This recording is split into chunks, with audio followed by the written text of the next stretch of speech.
저희가 이 아침 주님을 바라보기 원합니다. 주님께서 먼저 우리를 바라보시며 당신의 자녀 삼아주시고 우리를 당신의 품에 품으신 것을 기억함으로 저희가 누구임을 기억하고 주를 바라보기 원합니다. 주님 그 가운데에 저희가 항상 저희가 주님과 연합한 삶을 살기 위하여 우리가 주 안에 거하고 주의 말씀이 우리 안에 거하기를 간절히 원합니다.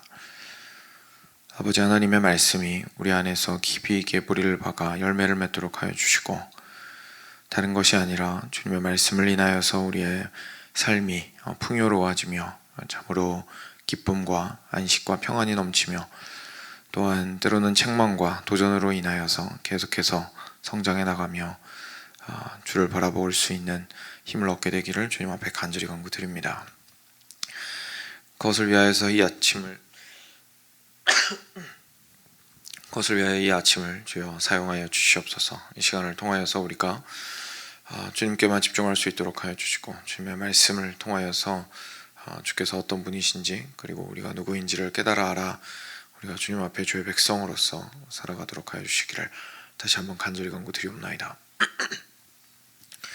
들은 말씀을 방금 찬양한 것과 같이 참 순종함으로 우리의 삶 가운데 지킬 뿐만 아니라 또 그 말씀이 말씀하시는 바대로 다스림을 받는 자들 될 수 있도록 주여 은혜 베풀어 주시옵소서. 감사하며 우리 주 예수 그리스도의 이름으로 기도드렸습니다. 아멘. 네, 열왕기하 16장 1절부터 9절 말씀 보겠습니다.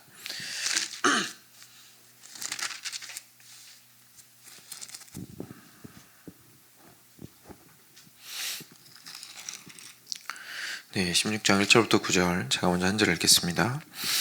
르말리아의 아들 베가 제17년에 유다의 왕 요담의 아들 아하스가 왕이 되니 아하스가 왕이 될 때에 나이가 20세라 예루살렘에서 16년간 다스렸으나 그의 조상 다윗과 같이 아니하여 그의 하나님 여호와께서 보시기에 정직히 행하지 아니하고 이스라엘의 여러 왕의 길로 행하며 또 여호와께서 이스라엘 자손 앞에서 쫓아내신 이방 사람의 가증한 일을 따라 자기 아들을 불 가운데로 지나가게 하며 또 산당들과 작은 산 위와 모든 푸른 나무 아래에서 제사를 드리며 분향하였더라. 이때 아람의 왕 르신과 이스라엘의 왕 르말리아의 아들 베가가 예루살렘에 올라와서 싸우려 하여 아하스를 애워쌌으나 능히 이기지 못하니라. 당시에 아람의 왕 르신이 엘랏을 회복하여 아람에 돌리고 유다 사람을 엘랏에게 쫓아내었고 아람 사람이 엘랏에 이르러 거기에 거주하여 오늘까지 이르렀더라. 아하스가 아수르 왕 디글랏 빌레셀에게 사자를 보내 이르되 나는 왕의 신복이요 왕의 아들이라.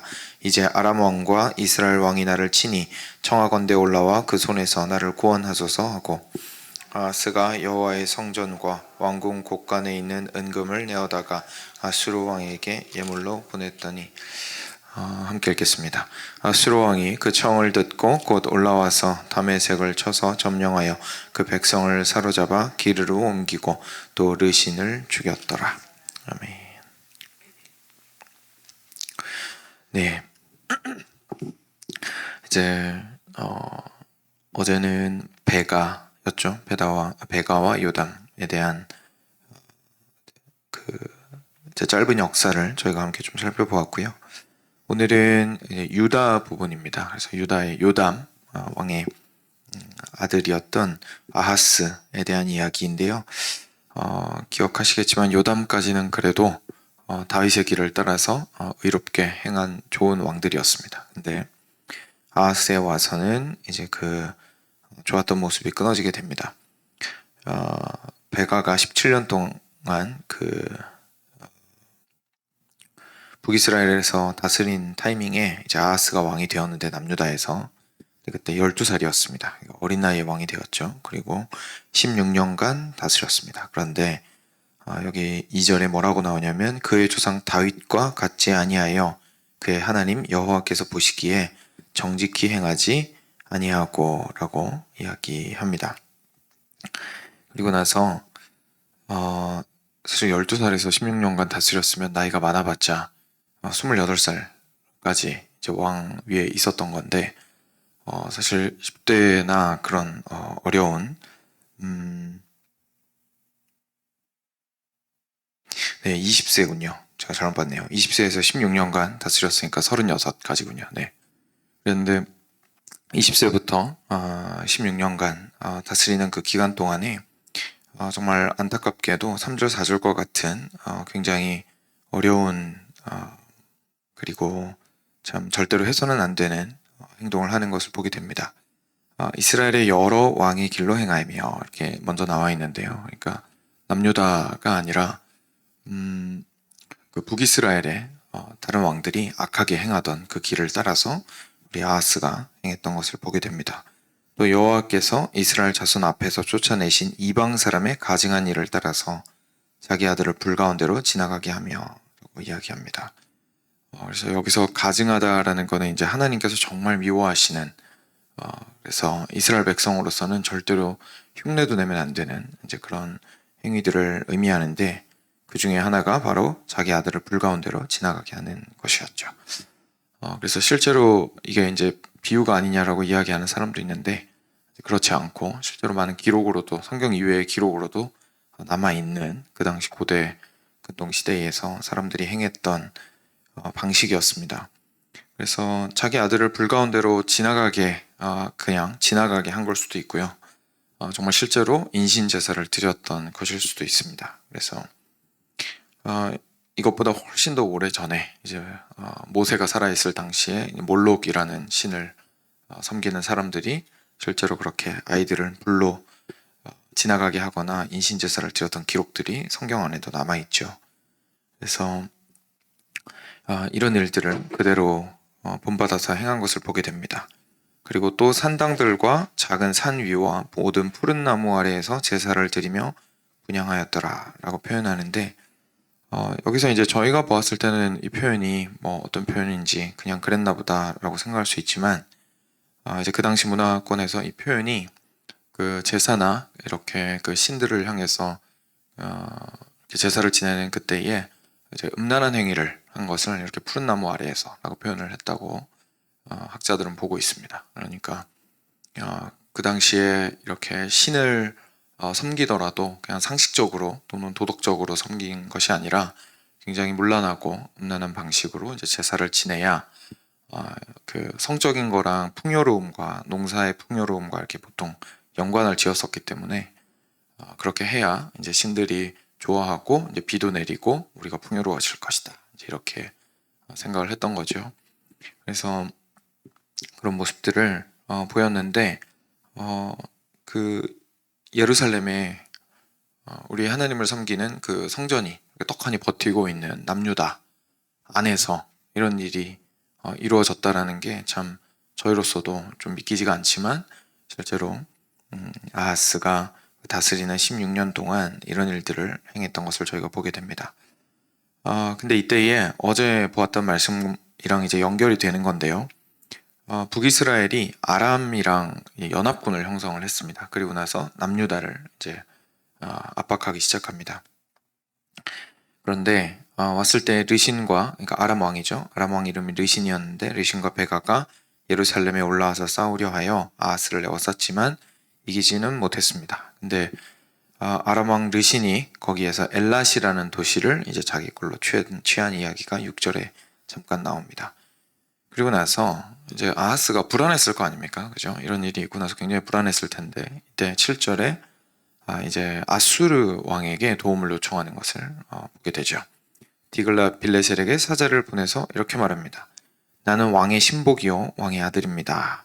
이제 아람 왕과 이스라엘 왕이 연합군을 만들어서 나를 치려고 하는데 청하건대 올라와서 그 손에서 나를 구원하시옵소서라고 요청을 했습니다. 그리고 당연히 빈손으로 요청할 수는 없으니까 여호와의 성전과 왕궁 곳간에 있는 은금을 내어다가 아수르 왕에게 예물로 보내게 됩니다. 그리고 아수르 왕이 그 청을 듣고 곧 올라와서 다메섹을 쳐서 점령하여 백성을 사로잡아 기르로 옮기고 또 아람 왕이었던 르신까지 죽이게 됩니다. 그러니까 아하스 왕 입장에서는 아수르한테 도움을 요청하고 이렇게 나라 국고를 좀 털어가지고 그의 마음을 사서 이렇게 도와달라고 한 것이 결과적으로는 괜찮은 결과를 가지고 왔습니다. 정말로 위협이 계속되고 있었던 아람 왕을 아예 이제 죽이게 되고 없애버리게 되고 북이스라엘도 몰아내게 되고 그래서 여러 가지로 어떻게 보면 성공적인 외교를 했다고 스스로 생각했을 수는 있을 겁니다. 근데 항상 이제 특히 열왕기 전체를 쭉 이렇게 저희가 함께 묵상해 오면서 느끼셨겠지만 성경은 같은 역사를 바라보더라도 항상 하나님의 눈에서 바라보고 우리한테 이야기를 해주고 있습니다. 그래서 저희가 그 눈을 가지고 오늘 아하스의 일들에 대해서 본다면 좀 다른 관점을 아무래도 가질 수밖에 없게 되죠. 아하스가 이때 보여인 모습들을 보면 그 르신과 베가가 연합군으로 이제 쳐들어오기 전에 이미 자기 자신은 그 땅 가운데에서 우상 숭배를 할 뿐만 아니라 아예 그 문화를 다 가지고 들어와 가지고 그리고 이게 율법이 없었다면 이게 정말 잘못됐다라는 걸 깨닫지도 못했을 테지만 유다에 있는 사람들은 그런 게 아니었죠. 하나님께서 명확하게 이거는 잘못됐다. 이건 죄이다. 이건 내가 가증스럽게 생각한다. 너희 민족 중에서 끊어질지라 라고 강하게 출애굽기나 뭐 레위기나 이런 데 보면 나오는 그런 법들을 대놓고 막 어겼던 겁니다. 그러니까 굉장히 구체적이고 그리고 적대적으로 하나님을 거역했던 것을 저희가 보게 되죠. 그리고 나서 이제 이 전쟁이 있을 때에 이 사람이 보인 모습을 보면 항상 그런 모습으로 자신의 백성들과 자기 자신을 이제 살아왔던 사람이 위협이 닥쳐왔을 때 결국 행한 것은 아수르 왕에게 외부에 있는 다른 힘 있는 존재에게 기대는 것이었습니다. 그리고 보시면 거기에서 이제 보낸 편지나 이런 걸 보시면 굉장히 저자세로 들어가는 것을 저희가 보게 됩니다. 어떤 면에서는 필요 이상일 수도 있겠죠. 그러니까 그만큼 절박함을 보여줍니다. 너무너무 절박한 거예요. 지금 죽을 수밖에 없고 나라가 망할 것 같이 생긴 거예요. 아람 군대나 북이스라엘 둘 중에 하나만 와도 지금 골치가 아픈데 연합군이 왔으니까 얼마나 두렵겠습니까? 그러니까 빨리 사신을 보내서 아수르 왕한테 편지를 썼는데 거기서 하는 말이 나는 왕의 신하입니다. 왕의 아들입니다. 라고 하면서 한 나라의 왕으로서는 사실상 뭐랄까요, 나라 전체를 볼모로 잡는 듯한 그 발언을 지금 하고 있는 거죠. 그러니까 굉장히 저자세가 된 것을 저희가 보게 됩니다. 그리고 나서 여호와의 성전과 왕궁 곳간에 있는 은금을 다 빼다가 이제 디글랏빌레셀한테 바치게 됩니다. 이거 역시 굉장히 굴욕적이죠, 사실. 아수르 왕이 자기를 지금 공격한 것이 아니고 도움을 얻기 위해서 지금 하는 것인데 이제 자기가 가지고 있는 것뿐만 아니라 하나님의 성전 안에 있는 것까지도 이거는 사실 굉장히 오랜 시간 동안 솔로몬 이후에 계속해서 거기에서 민족이 소중하게 생각했던 것들이기 때문에 저희가 그냥 꼭 신앙적인 관점이 아니어도 그 나라에게 있어서 아주 소중하고 중요한 보물들이었을 텐데 그것들을 그냥 다 끌어다가 갖다가 바치는 것을 저희가 보게 되죠. 하나님의 눈으로 보았을 때는 더 심각한 문제죠. 왜냐하면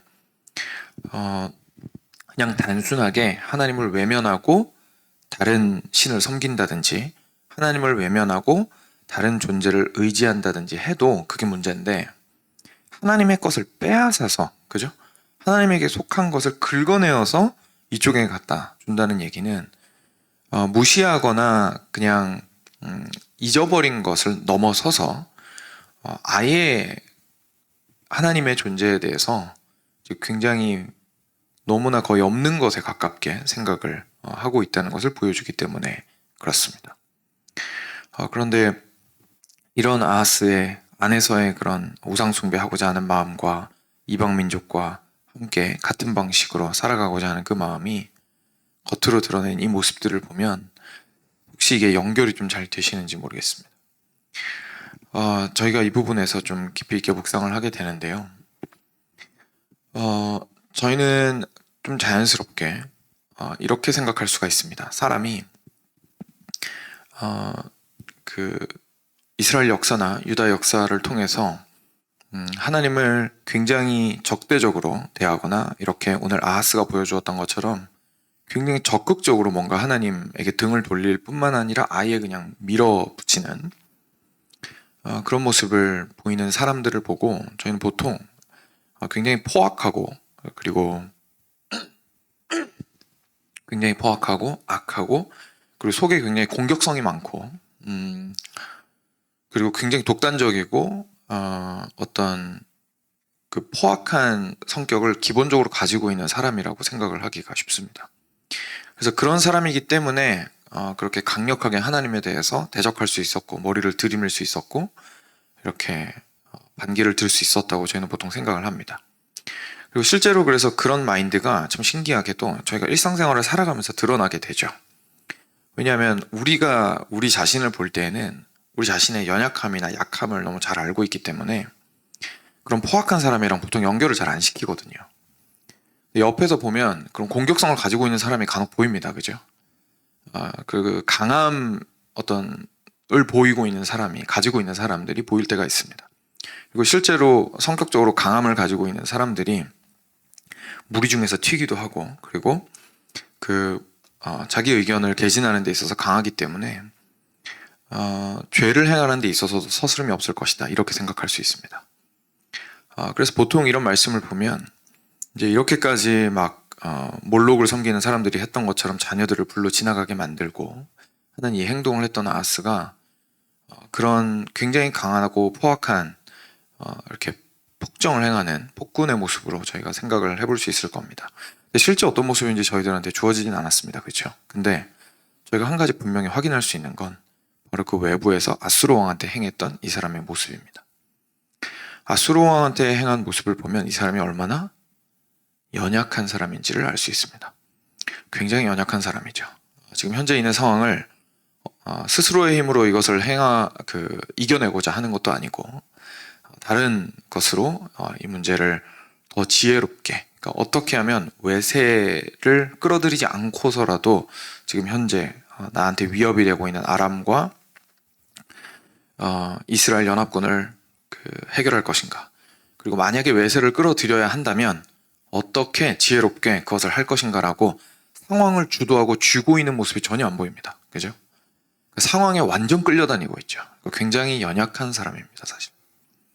그러니까 우리가 보통 생각하지 못하는 부분인데요. 인간의 악함은 우리는 보통 생각하지 못하지만 연약한 곳에서 굉장히 많이 나타나게 됩니다.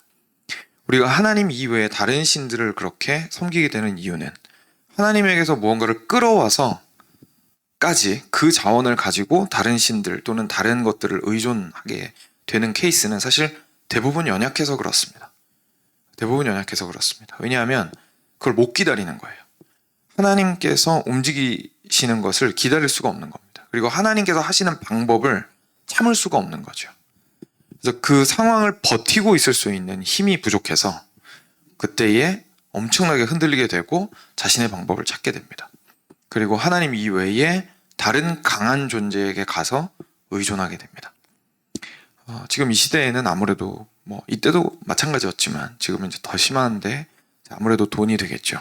그래서 돈이 실제로 우리의 삶을 지탱해주는 중요한 요소가 되다 보니까 결국은 이제 돈이 되는 쪽이나 돈을 주는 쪽이나 실제 돈을 내가 얻을 수 있는 쪽으로 저희가 기대게 되는 것이 대부분의 경우인 것 같습니다.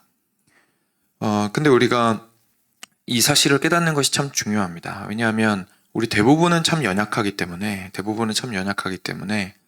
성경에서 나타나는 또는 일상에서 나타나는 하나님을 대적하거나 죄악된 사람의 모습을 단순하게 강한 사람의 모습으로 생각하게 된다면 내 안에서 그런 모습을 절대 찾을 수 없을 겁니다. 왜냐하면 난 그냥 연약한 사람이라서 내가 지금 하고 있는 행동엔 다 이유가 있거든요. 근데 사실 그렇지 않습니다. 성경이 보여주는 악한 사람의 대부분은 굉장히 하나님의 관점에서는 아주 연약한 사람입니다. 그래서 하나님을 오히려 의지할 수 있으려면 강해야 합니다. 그 강한다라는 것이 내가 혼자서 의지를 강하게 해야 한다라는 것이 아니라 하나님에게 붙어 있으려는 그 마음 하나만큼은 절대로 나는 포기하지 않는다. 내가 주님만을 바라며 간다. 내가 이 길에서는 절대 안 벗어난다. 내가 연약하여 쓰러질 수는 있어도 주님 폼에는 반드시 붙어 있는다 라는 부분에 있어서는 그것만큼은 이제 붙들어야 하는 강함이 있어야 하는 거죠. 망망대해에 아무리 연약한 체력을 가지고 그리고 심성을 가지고 떠 있더라도 나를 지금 현재 살리고 있는 구명조끼나 떠다니는 판자가 있다면 목숨 걸고 붙들고 있을 겁니다. 그죠? 절대로 놓지 않을 겁니다. 근데 우리가 붙들고 있는 것 또는 위에 있는 것이 사실 그런 판자떼기가 아니라, 판자떼기처럼 느껴지지만 저희는 판자떼기가 아니라 천지를 다스리시고 나를 누구보다 사랑하시는 하나님이시라면 저희는 그 마음 하나는 반드시 지켜야 할 겁니다. 하나님이 우리한테 지키라고 주신 것은 그것입니다. 그래서 그 믿음을 주님 안에서 지속적으로 지키기를 원하시고, 그랬을 때 주께서 네가 연약할 때 내가 강하다라고 말씀하시는 것이죠. 그래서 우리의 연약함이 오히려 하나님의 강함이 드러나게 되는 좋은 기회가 되게 되고, 우리는 하나님의 강함을 경험하며 기뻐하게 됩니다. 그래서 사랑하는 여러분, 저희들이 저의 삶을 좀 돌이켜 보면서 저의 연약함과 약함이 하나님을 붙들지 못하게 하는 핑계가 되지 않았으면 좋겠습니다. 나의 연약함이 나를 악하게 만들 수 있다라는 생각을 하면서 자기 자신을 좀 돌이켜 보아야만 우리가 하나님 앞에서 진짜 내가 어떤 부분에서 더 나아져야 하는지에 대해서 깨달을 수 있습니다. 그래서 오늘은 함께 아하스의 모습을 좀 기억하시면서 주님을 의뢰하고 의지함으로 온전히 강하여지는 우리들을 꿈꾸며 하나님께 간절히 간구했으면 좋겠습니다. 함께 기도로 들으신 말씀 기억하시면서 나아가도록 하겠습니다. 기도.